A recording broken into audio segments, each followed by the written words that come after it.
Le yoga. Quoi qu'il en coûte. Du yoga. Quoi qu'il en coûte. Le yoga. Quoi qu'il en coûte. Du yoga. Elle a choisi le yoga. Quoi qu'il en coûte. Yoga. Si tous les gens le pratiquaient, je trouve qu'ils seraient mieux dans leur peau. Namasté à toutes et à tous. Le yoga, quoi qu'il en coûte, un podcast positif et bienveillant proposé par Yoff. C'est une expérience tout à fait passionnante que nous vous proposons de suivre maintenant. Des interviews de personnes pour qui le yoga est rentré dans leur vie, des méditations, de l'hypnose et des exercices de respiration. Le Viparita Karini est une posture de repos qui apporte détente et lucidité. De quoi aller mieux, des tips, des livres, des recettes véganes ou pas. Ce qui est important, c'est l'attitude intérieure. Le yoga, quoi qu'il en coûte, Quoi qu'il en coûte. c'est ici et maintenant. Bonne écoute. Le yoga, snobisme, curiosité. Bonjour à toutes et à tous pour un nouvel épisode de Yoga quoi qu'il en coûte, où là j'ai le plaisir de retrouver Chloé qu'on a déjà connue dans un épisode par rapport à la plongée et au yoga. Et Chloé, je l'ai découverte fin août sur Instagram, la tête en bas avec un gros ventre. Et là je me dis tiens mais qu'est-ce qui se passe ? Un, elle est enceinte et deux, elle fait du yoga. Forcément ça pouvait faire que l'objet d'un épisode. Bonjour Chloé. Bonjour. Donc Chloé, on va quand même rappeler que tu es ostéopathe. Oui. Prof de yoga, Oui. avec une spécialité prénatale. Alors, périnatalité, donc femme enceinte, postpartum, Voilà. et nourrisson. Ok, et qu'aujourd'hui, félicitations, tu es enceinte. Merci, oui. Donc, on va essayer de voir ensemble les bonnes pratiques, les conseils, puis on va aussi déconstruire peut-être des idées reçues. Oui, avec plaisir. Et déjà, éventuellement, par rapport à cette spécialité dont tu viens de parler, qu'est-ce qui t'a orienté vers ce yoga prénatal et postpartum ? Alors, j'étais déjà formée en ostéo prénatal et postnatal, et j'ai fait un DU à la fac de médecine. Alors, c'est un diplôme universitaire où j'ai rencontré le docteur De Gasquet, qui est assez connu dans le monde du yoga et dans le monde de la périnatalité. Et c'était une des intervenantes. Et elle a changé entièrement ma manière de pratiquer. L'ostéopathie, c'est-à-dire que vraiment il y a eu un avant et un après elle, alors que j'étais déjà diplômée depuis un paquet d'années, et elle m'a permis de voir le corps vraiment d'une manière différente et beaucoup plus yogique, alors que je faisais déjà du yoga, mais je faisais un yoga très mécanique, comme les gens font de l'aérobic. Et je voyais pas le lien avec le médical. Et le docteur De Gasquet m'a fait prendre conscience que on peut soigner des corps et on peut prendre en charge des corps par le yoga. Et du coup, j'ai découvert sa spécialité en périnat, donc la prise en charge des douleurs de la grossesse par le yoga et l'amélioration des possibilités d'accouchement et de la récupération en postpartum par des techniques yogiques. Et je trouve ça passionnant. Ok, et justement, si on rentre, dans le vif du sujet, qu'est-ce que va apporter le yoga pour une femme enceinte et pour le nourrisson ? Pendant la grossesse, tous les ligaments bougent. Donc, il y a une hormone qui s'appelle la relaxine qui est sécrétée pendant toute la grossesse et après, pendant quelques semaines et plus si on allaite le petit. Et cette hormone, elle est pas ciblée. Elle a pour but de détendre tous les ligaments pelviens, donc du bassin, pour que ça passe. Mais en fait, c'est pas ciblé, donc ça détend aussi les ligaments des chevilles, des genoux, des coudes, etc. Le yoga, ça va aider déjà en renforcement musculaire, parce que c'est une période où on est beaucoup plus à risque de faire des entorses, parce qu'on est plus souple. Donc le yoga, c'est quand même le travail de l'équilibre et du renforcement musculaire. Donc on va travailler ça. Et après, il y a des douleurs spécifiques de la grossesse qui sont des douleurs pelviennes parce que l'utérus est accroché par des ligaments qu'on appelle les ligaments utérosacrés et ça peut engendrer, ça je le découvre, je le savais de manière théorique mais je le découvre de manière pratique, ça fait vachement mal. D'accord. Et en fait le yoga ça permet de bouger et d'aller replacer l'utérus dans un autre sens, peut-être plus haut ou sur un autre côté, et du coup ça permet d'alléger les douleurs. Ça, c'est pour la future maman. Et pour le nourrisson, on peut imaginer qu'il y a des effets ? Bah, c'est que si la maman a moins mal partout, a priori, peut-être qu'elle prendra moins de médicaments, elle prendra moins de Doliprane, ou elle aura moins mal, et du coup, bah, ça se passera mieux. Fondamentalement, ça change rien pour le nourrisson, hein. On peut pas imaginer qu'il y a une sorte d'effet de bord sur la position par rapport à un bébé qui serait mal placé ou... Non, parce que c'est le bébé qui dirige. En fait, c'est le bébé qui fait son créneau, et bon, bah, la femme, momentanément est l'incubateur et l'incubateur s'adapte. D'accord. Donc le yoga, ça permet de s'adapter un peu mieux, et de contrecarrer, certaines douleurs ou certaines, gênes qui sont physiologiques pendant la grossesse, pas pathologiques. Mmh. Et si je reviens sur cette photo où je t'ai vu la tête en bas, Oui. t'étais enceinte de combien de temps? J'étais enceinte de 6 mois. 6 mois. Et ça, pas de risque. Alors non, parce que, alors non, oui et non. C'est-à-dire qu'il y a pas de risque pour moi, Oui, bien parce sûr. Oui. parce que primo, je sais le faire. Donc c'était un tripod, headstand, et je le sais le faire, c'est une pratique normale pour moi. Donc je sais que je ne découvre pas, je ne vais pas tomber.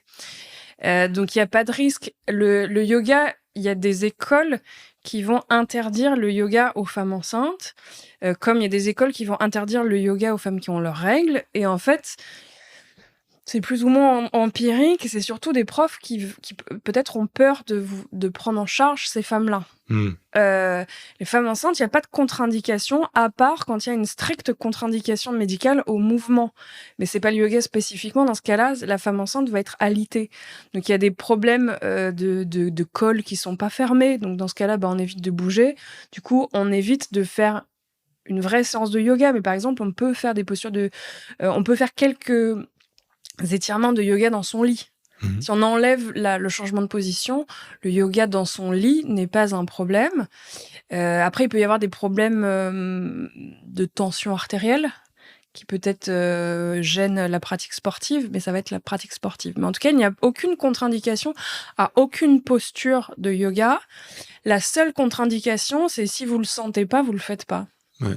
Et justement, ça serait quoi les quelques asanas qu'une femme enceinte peut s'autoriser un peu en... Alors, on n'est pas là forcément pour donner des conseils, mais ce serait quoi la marge de manœuvre pour une femme enceinte qui voudrait continuer à faire du yoga, ou quelle position sympa elle pourrait faire au lit, comme tu dis, sans prendre de risques? Bah, encore une fois, alors encore une fois, ça dépend du niveau de pratique anté-grossesse. Alors, je parle de quelqu'un qui pratiquerait déjà le yoga, sachant que Voilà. je fais un coucou à Pablo, à qui on a déjà fait un épisode sur le yoga prénatal. Donc, on a vu que ça pouvait aider durant toute la grossesse, qu'il y avait des périodes et des étapes. Voilà. Mais toi, justement, sur un quotidien, puisque tu le vis au jour le jour, qu'est-ce que tu aimes bien faire et qu'est-ce que tu pourrais conseiller comme tips? Bah, ça dépend des gènes. Moi, par exemple, là, j'ai très envie de me mettre sur la tête.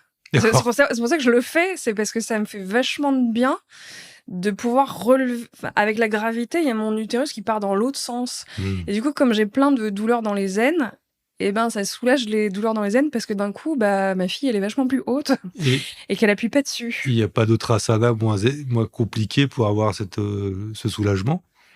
Alors si, on peut faire, bien sûr, et on peut faire des demi-ponts, suspendus, du type, on met un bolster sous le sacrum, et on se laisse couler. Ça, c'est vachement agréable. Mmh. Mais moi, comme j'ai envie d'un truc vraiment intense, parce que j'ai vraiment des douleurs dans les aines, bon, bah, je vais chercher l'intensité. Mais à contrario, il y a des positions que j'ai vraiment pas du tout envie de faire. Par exemple, la pince debout. Bon, déjà, mon ventre Mmh. passe pas, donc je suis vraiment obligée d'écarter les jambes à fond. Et ça, pour moi, c'est vraiment très désagréable à faire. D'accord. Donc, chaque femme est différente, chaque bébé est différent, chaque corps est différent. Du coup, on peut pas dire, vous êtes enceinte, faut faire ça. En fait, c'est vous le sentez, et en fait, il y a des femmes qui vont avoir envie de se recroqueviller sur elles-mêmes, d'aller en avant, d'autres qui vont avoir envie d'aller en arrière et peut-être de se mettre la tête en bas. Mais il y a des femmes, vous les mettez pas la tête en bas, parce que sinon, elles ont des nausées, elles ont des reflux extrêmement importants tout de suite. Donc, ça dépend de la période, et puis ça dépend de l'envie, ça dépend de la pratique. Et une autre chose, c'est qu'enceinte, on n'est pas symétrique. Donc, on n'est pas obligé d'aller chercher, par exemple, si on fait des torsions. Là, par exemple, moi, c'est un truc que j'ai pas du tout envie de faire, des torsions. Mmh. Je n'ai pas envie. Mais si j'en fais, bah, je les ferai plus d'un côté que de l'autre. Et ça, c'est pas problématique. Pendant la grossesse, on cherche pas forcément à être symétrique. Et c'est-à-dire, là, il y a un côté où tu es plus souple d'un côté et plus Ouais. raide de l'autre, c'est ça? Ouais, bah, oui, parce que les bébés, ils sont pas, enfin, ça arrive très rarement, c'est 10 des cas où les bébés sont vraiment strictement dans le même axe que la mère. Mmh. Mais sinon, ils sont obliques, voire, franchement perpendiculaires et du coup, bah, la tête, c'est plus gros que les pieds. Ouais. Le bassin, c'est plus gros que la tête et du coup, ben, on va avoir plus de rotation dans un sens que dans l'autre et ça, c'est pas grave. Donc faut pas forcer parce que ça sert à rien de se faire mal, ou de déranger, quoi. Et au-delà des asanas, est-ce qu'il y a un rituel lié au souffle, à la méditation, des choses comme ça aussi que tu pratiques au quotidien qui pourraient... Là encore, ça dépend des ventres parce que, il y a des ventres qui sont il y a des femmes qui ont un ventre qui est très mou, qui est très moelleux et pour qui, par exemple, faire du pranayama alors, il y a des discussions sur la rétention. Est-ce qu'il faut retenir l'air ou pas? Moi, je me pose même pas la question parce que je n'y arriverai pas et C'est-à-dire? pourtant, je fais de l'apnée mais là, tu me demandes de retenir ma respiration, même 5 secondes, déjà j'ai pas envie. Et puis je vais être vachement essoufflée. Mais je pense qu'il y a des femmes qui vont avoir beaucoup plus de souplesse parce que leur ventre est beaucoup plus moelleux, que le mien. Moi, j'ai un ventre qui est très tendu, et du coup, j'ai pas tellement de place. J'ai pas tellement de place pour mon diaphragme, donc ça peut être très compliqué. D'accord. Alors, question de naïf, hein, moi, j'ai jamais été enceinte. C'est-à-dire Ah que bon? c'est peut-être plus tard, dans un futur proche, On ne sait jamais. quoi, on peut avoir un vrai risque si on arrête de respirer par rapport au bébé. Quoi, je comprends la logique, hein, de dire qu'il y a plus d'oxygène et tout ça, mais est-ce que... Eh ben, je ne sais pas. Je ne sais pas parce que j'ai appris qu'il y avait des apnéistes femmes enceintes qui continuaient à pratiquer. Oui. Moi, on m'avait dit que c'était une contre-indication formelle, comme la plongée. La plongée, c'est parce qu'on sait pas ce que ça donne le mélange des gaz dans la bouteille sur un fœtus. D'accord. Moi, je partais du principe, dans mon école, on m'a appris que on ne prive pas un fœtus d'oxygène. Bien sûr, ouais. Mais en fait, c'est vrai qu'on ne manque jamais d'oxygène. Un apnéiste, il a toujours de l'air, on a toujours de l'air dans les poumons, du coup, on a toujours de l'air dans le sang. Du coup, il y a toujours de l'air dans le cordon ombilical. Du coup, bah, il y a des femmes qui pratiquent la rétention et des femmes qui font de l'apnée enceinte. Ok. Et ça n'a pas été... En fait, c'est pareil, c'est empirique. Il n'a pas été démontré le risque ni dans un sens ni dans l'autre. Donc, on ne sait pas. Mais comme pour le yoga, en fait, si vous le sentez pas, vous faites pas. Bien sûr, oui. Moi, je le sens pas. J'ai pas envie de le faire. Et de toute manière, je vois bien que j'y arrive pas. Là, je vais toutes les semaines à la piscine. Et j'ai essayé pour voir de faire une mini descente pour me faire du bien, parce que ça me fait du bien d'être en apesanteur. Bon, bah alors déjà, je flotte, donc je peux pas tenir l'apnée en profondeur. Mais en plus, je tiens 5 secondes et j'ai pas envie de, Ouais, bien sûr. j'ai pas envie de faire plus. C'est intéressant sur le sujet qu'après, il y a deux écoles, comme toujours. Ouais. Et que voilà, faut pas prendre de risques, bien sûr. L'idée, c'est de partager, hein, pas à peine de faire un copier-coller et vous mettre sur la tête comme le fait Chloé. Je pense qu'il y a des femmes qui peuvent faire des rétentions très longues parce qu'elles ont vraiment vachement de marge et un diaphragme qui est très souple et qui absorbe bien le fait qu'il va se contracter. Et il y a des femmes qui, comme moi, momentanément, bah non, ça va être extrêmement désagréable. Donc, il faut s'adapter. Et justement, par rapport à ton métier d'ostéopathe et le yoga, est-ce qu'il y a quelque chose qui se complète, quoi? Comment tu vois ça? Tu as pas mal d'expérience. Est-ce que tu aurais là aussi des tips côté ostéopathie plutôt par rapport au yoga, des choses à faire ou à ne pas faire? À ne pas faire, encore une fois, ça quasiment pas. Je donne quasiment jamais de contre-indication pour les femmes enceintes. Généralement, quand il y a une contre-indication, c'est l'obstétricien qui l'a donnée, et c'est qu'il y a une vraie pathologie médicale qui est derrière. Mais souvent, il y a des ostéos, des kinés ou des médecins qui vont vous dire « Ah non, faut pas faire ça ». Mais c'est parce qu'ils savent pas de quoi on parle. Il y a beaucoup de gens qui pensent qui ont une image très biaisée du yoga. Donc, ce que je déconseille, par contre, c'est si on ne découvre pas une pratique pendant sa grossesse. Donc, on ne découvre pas des postures sur la tête pendant sa grossesse. On ne découvre pas de faire un vrai pont complet, une roue complète pendant sa grossesse. On ne découvre pas les headstands pendant la grossesse. Mais par contre, bon, les femmes qui découvrent le yoga prénatal est généralement beaucoup plus lent, beaucoup moins challengeant. Donc, les yogis assez affirmés comme moi, bon, on peut s'ennuyer un peu.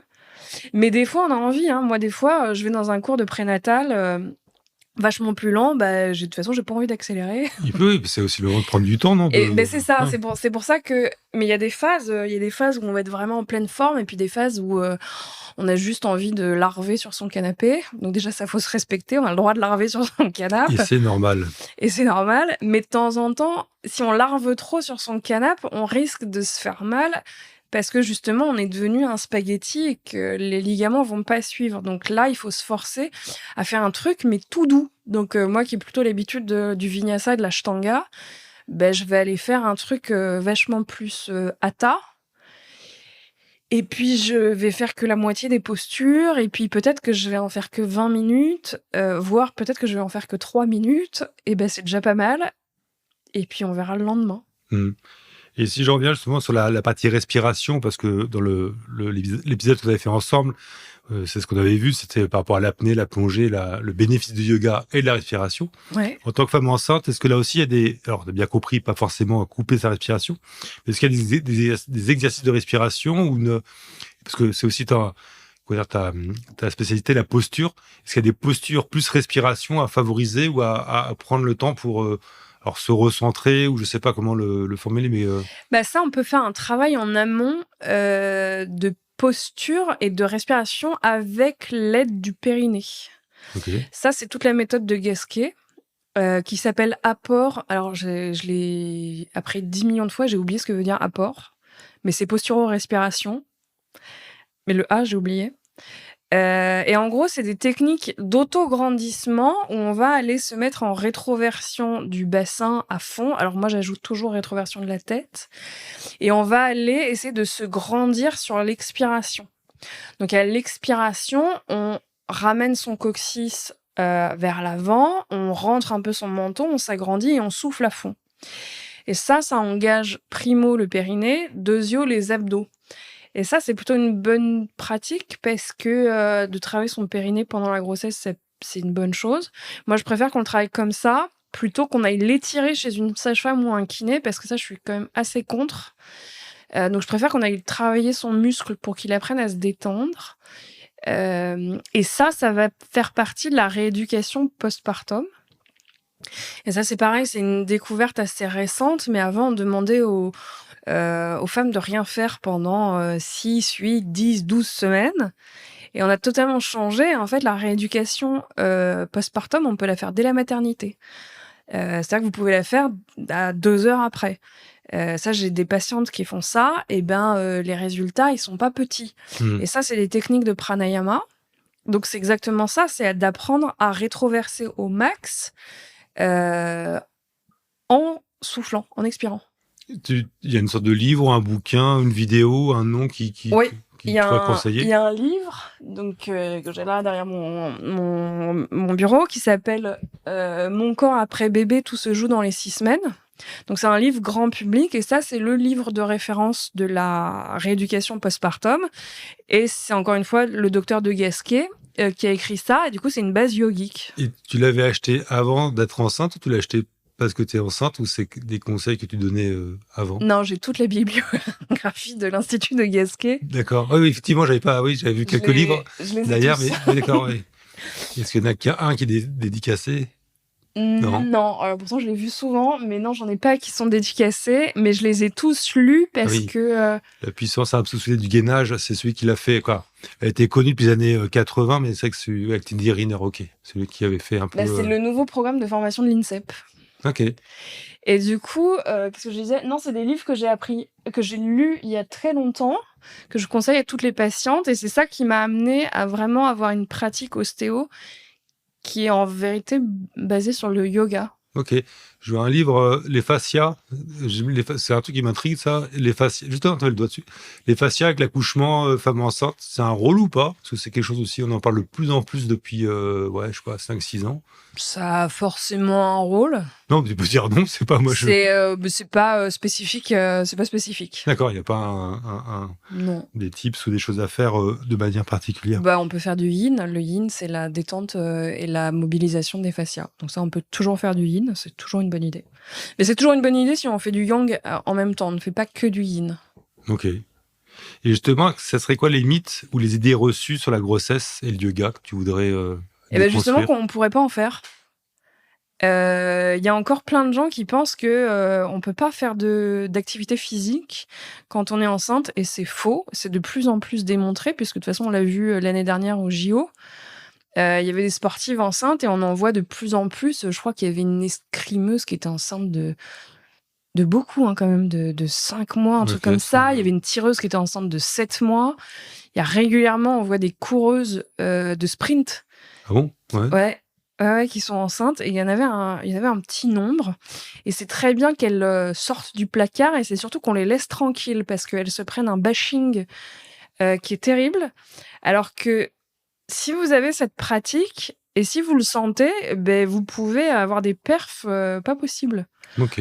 Donc le mythe, c'est qu'on ne peut pas bouger et qu'il faut rester dans son coin. Ça, c'est pas vrai.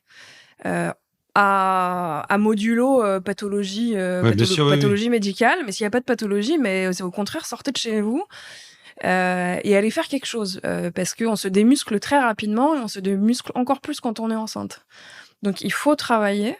Donc ça, c'est le premier mythe, c'est qu'on ne pourrait pas en faire. Le deuxième mythe, c'est un mythe qui est très moderne et c'est le mythe de Instagram, où on voit des femmes enceintes, mais qui sont des yogis, qui font des postures pas permis, des grands écarts, des ceci, des roues complètes, des pinchas, des ce qu'on veut.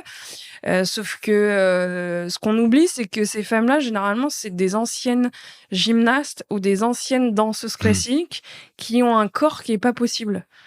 Et elles font ça depuis qu'elles ont 6 ans. Elles ont modelé leur corps comme ça. Donc, on ne fait pas ça pendant la grossesse. C'est-à-dire qu'on ne découvre rien. Mais tout comme on ne découvrirait pas la course à pied pendant la grossesse, ou on va pas se mettre au crossfit pendant la grossesse. Tu parlais de Instagram, tu as des comptes de yogis femmes enceintes à suivre? Alors, comme je te l'ai dit, je suis très mauvaise en Instagram. Je ne suis personne. D'accord, parce que tout à l'heure, avant qu'on enregistre, tu disais oui, faudrait suivre des comptes de femmes enceintes yogis, mais avec une approche plus douce, quoi. Bah, le compte à suivre, c'est le compte de l'Institut de Gasquet. Okay. Et ça, je sais qu'il y a énormément de vidéos. Et en fait, il y a énormément de gens qui sont certifiés de l'Institut de Gasquet et qui font des vidéos très pédagogiques. Ok, mais j'irai peut-être me renseigner un peu plus, parce qu'effectivement, je connais la personne, quoi, de nom, hein, comme tout le monde, mais tu en parles comme s'il y avait une sorte de valeur ajoutée et de simplicité, de bon sens. Oui, parce que c'est extrêmement logique. C'est-à-dire qu'elle se base que sur de l'anatomie, de la physiologie, et surtout, elle a vérifié tout ce qu'elle disait. Elle n'était pas médecin de base, elle est devenue médecin pour prouver ce qu'elle disait en yoga. Et je trouve que c'est passionnant déjà de faire ça, parce que vraiment faire médecine juste pour avoir la légitimité de parler, je trouve ça exceptionnel. Et du coup, elle a l'argent de la fac de médecine, donc elle a fait beaucoup de thèses, et elle fait faire des thèses incroyables qui changent énormément de choses. Donc pour la périnate, elle a formé, je crois, 80% des personnels de la périnatalité, c'est-à-dire kiné, sage-femme, ostéo, par exemple. Okay.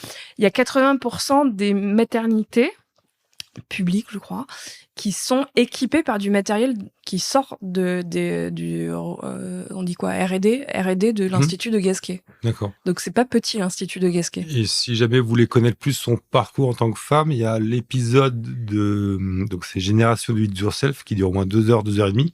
Elle est au micro de Mathieu Stéphanie et on apprend tout le parcours, comment elle a connu tout ça et tout ça. Qui est assez incroyable, son parcours. Et si tu devais donner un conseil unique aux futures mamans qui nous écoutent, ça serait lequel? De s'écouter et de pas faire que larver dans leur canapé, mais de temps en temps larver dans leur canapé. C'est-à-dire, je leur conseillerais de faire du yoga, parce que ça fait vraiment du bien et qu'il faut vraiment s'occuper de soi, sans dépasser ses limites, mais sans être drastiquement en dessous. C'est-à-dire? C'est-à-dire ne pas larver devant sa télé Ouais. pendant 9 mois. Et justement, une question, on se démuscle au bout de combien de temps? Alors ça, j'ai appris ça il y a pas longtemps, on se démusclerait au bout de 48 heures. Carrément, parce que j'ai vu 3 semaines, moi, de loin. On commence à se démuscler. Alors ça, c'est des études de kiné qui montreraient qu'on commence à se démuscler à partir de 48 heures. C'est très rapide. Ok, c'est-à-dire que tu fais un peu de muscle le lundi, le mercredi, il n'y a plus rien, quoi. Alors, c'est pas qu'il n'y a plus rien, c'est que tu auras perdu un pourcentage non négligeable. J'ai plus le chiffre en tête, mais tu as perdu une partie de ce que tu as fait le lundi, ouais. Ouais, donc faire que les week-ends, il faut les faire un minimum dynamique si on veut pas tout perdre. Ce qu'on dit, c'est qu'il faut au moins 1 ou 2 jours de repos dans la semaine. Pour la récupération musculaire, pour justement ne pas aller sursolliciter le muscle. Alors, par exemple, pour quelqu'un qui ferait du yoga tous les jours, peut-être qu'on peut faire 1 ou 2 jours de yin par semaine. On n'est pas obligé de faire un ashtanga de 3 heures tous les jours. Ouais, effectivement. Voilà.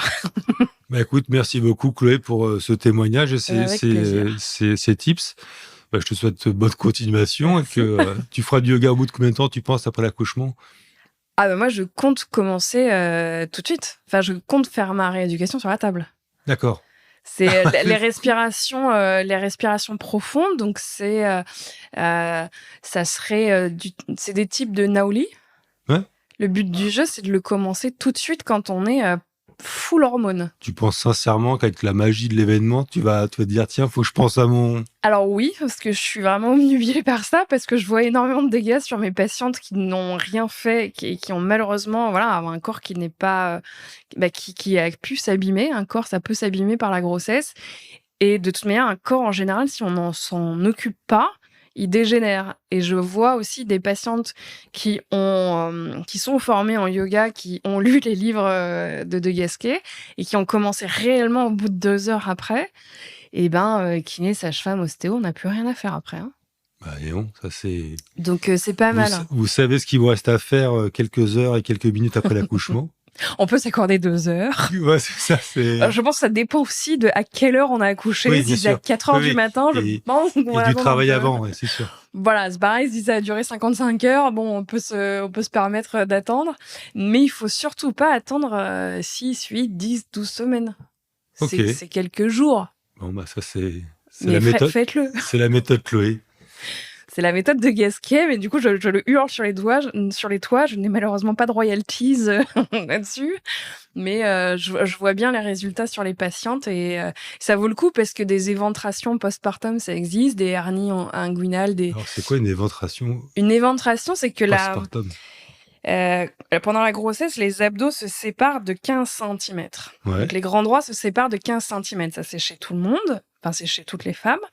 Il y en a, ça se recolle parfaitement. Il y en a, ça se recolle, mais avec un peu de difficulté. Et il y en a, la ligne blanche a craqué. Ça arrive. T'as un pourcentage pour faire peur aux auditeurs, aux auditrices? J'ai pas de pourcentage, mais ça arrive de plus en plus et ça arrive chez des hommes aussi. Le travail sédentaire, le fait qu'on soit de plus en plus en surpoids, ça fait des éventrations. Alors, l'éventration, il ne faut pas voir Frankenstein. Le mot il fait peur, c'est pour ça que... Ça s'appelle une éventration et c'est juste le fascia qui est entre les grands droits qui a pété à un endroit. Le risque, il n'est pas glamour, mais il est que l'intestin passe à travers ce trou-là et fasse un petit nœud.